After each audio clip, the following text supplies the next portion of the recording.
Hi, I'm Finn. Welcome to my first Drupal 7 tutorial. This video is going to cover a number of things which culminate in the setup of a Drupal 7 site. I'll be starting right at the basics, such as installing Homebrew, VirtualBox and Vagrant. If these are all familiar things to you, you can click on the screen now to skip to the setup of Drupal VM. Drupal is a free and open source content management framework written in PHP. It's used in a huge number of sites worldwide. All the software I'll be using in this tutorial is very common in the industry, so anything you will use should be able to be applied elsewhere. I'm using Mac for this tutorial. This is because it's what I'm comfortable developing on. It has the benefit of being a Unix-based operating system, meaning the terminal is a bash shell, which is with the standard utilities you would expect from Unix. The Unix file system is also very easy to use for development. The first step of the tutorial is to set up Homebrew.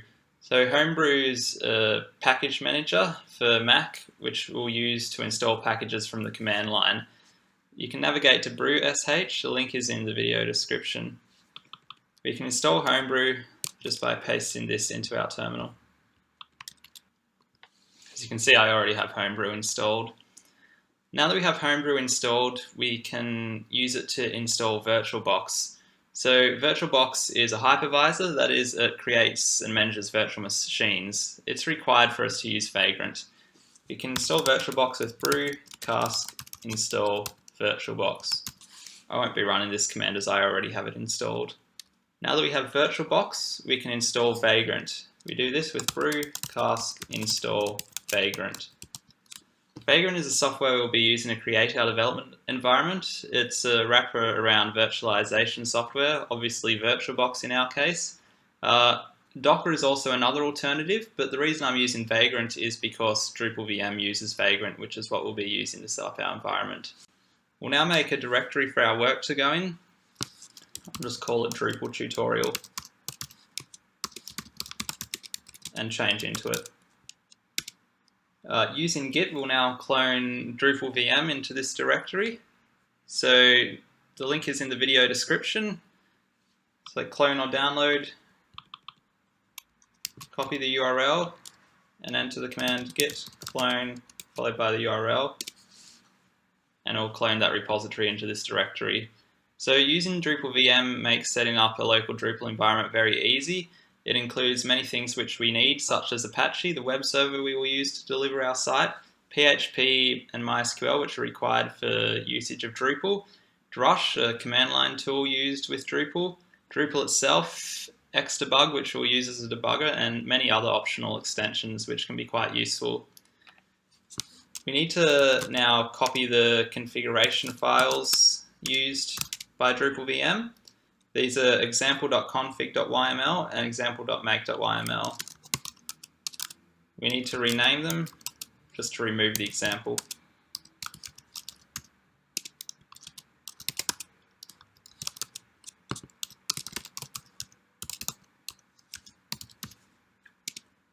We now want to edit config.yml to set some values that we want. I'm just going to turn syntax on to make it a bit easier to read. I'm using Vim as my text editor, but any text editor you're comfortable with will serve fine. So there's a few changes I'm going to make here, which I'm doing because I have another Drupal VM set up already at this URL, but you might want to follow along and you'll get an understanding of the file. So I'm going to rename to local.drupaltutorial.com. and the machine to Drupal tutorial. And I'm also just going to change the IP to .88.89. I'll change the paths to reflect our URL changes.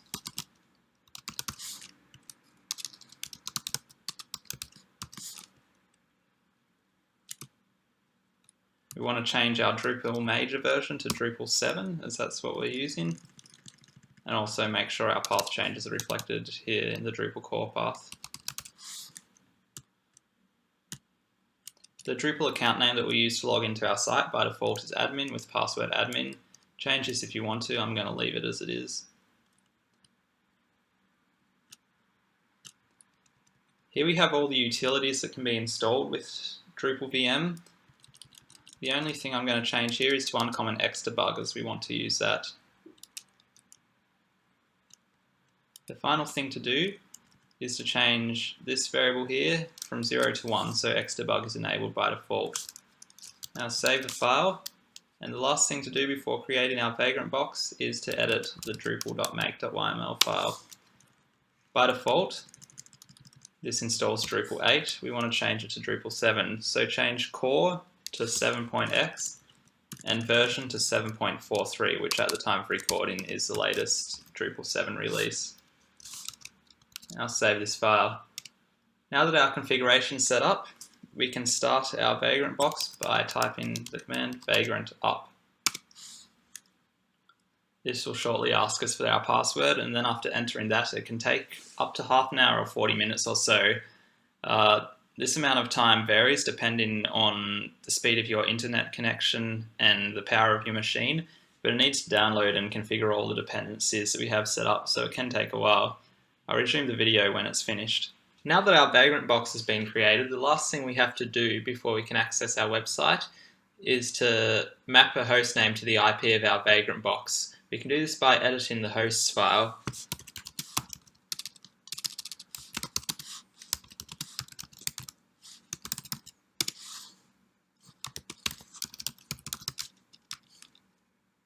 You'll need to add an entry for the IP address we configured, which was 192.168.88.89, and the URL that we configured, which was local.drupaltutorial.com. I've already added. Once we've added that in any browser, we can locate our website. And there we are, we have Drupal 7 installed and running on our Vagrant box, and we can log in with the username and password we configured, which we just left as admin and admin.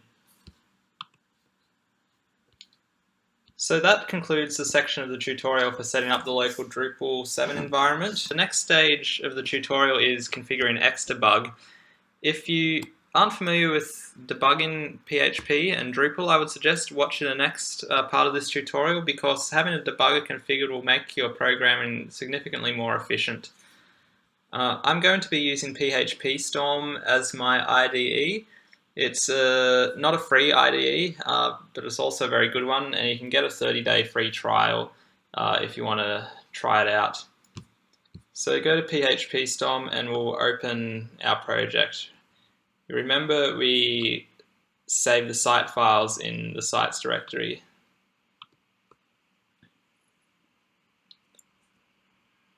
The next thing we have to do to get XDebug working is to install the XDebug helper extension. You can find the link in the video description. Just add it to Chrome. I already have it added. We then need to configure our XDebug helper. Right-click on the icon and select Options. Under the options, we want to set the IDE key to PHP Storm. So what XDebug helper does is just easily allow us to enable and disable debugging of our PHP code. Now navigate to your website again and make sure debugging is set to on by just clicking this button at the top of the XDebug helper icon. Now in PHP Storm, we have an icon, once we close these, we have this icon here, which will allow us to start listening for PHP debug connections. Click this. Now next time you refresh your web page, we should get a pop-up in PHP Storm, which tells that it has an incoming XDebug connection. The default value should be fine, so we just click Accept. And now debugging should be running. We're going to ignore this pop-up. So we can test if our debugging is working properly by setting a breakpoint in one of our modules. I'm just going to use taxonomy as an example. We'll use taxonomy module, and in the help function, we'll just put a breakpoint here. So now if we navigate to the section in our site where that breakpoint will be triggered, go structure, taxonomy, oh no, we will go modules. There we go, and our breakpoint's been triggered. So here we can see the values of variables, so what's our outcome variables being populated with, for example, up to now. And it doesn't take a lot of imagination to see how incredibly useful this can be when you're debugging your PHP code. So we now have XDebug set up, which concludes this tutorial. In this video we learnt how to set up a local Drupal 7 site using Vagrant, Drupal VM on Vagrant specifically. We also learnt all the prerequisites for that, such as Homebrew, VirtualBox, and Vagrant. Thank you very much for watching. If you have any questions that weren't answered in the video or having any troubles, please leave them in the comments. And if you have any feedback, please leave that too.